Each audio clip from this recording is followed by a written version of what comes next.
সেজে আমি হাজির হয়েছি,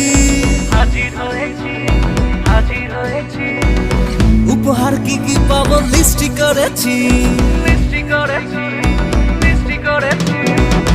জামাই সেজে আমি হাজির হয়েছি, উপহার কি কি পাবো লিস্টি করেছি। জমিয়ে খাবো আমি ইলিশ মাংস কই, খাবো আমি ছেটে পুটে মিষ্টি সাথে দই।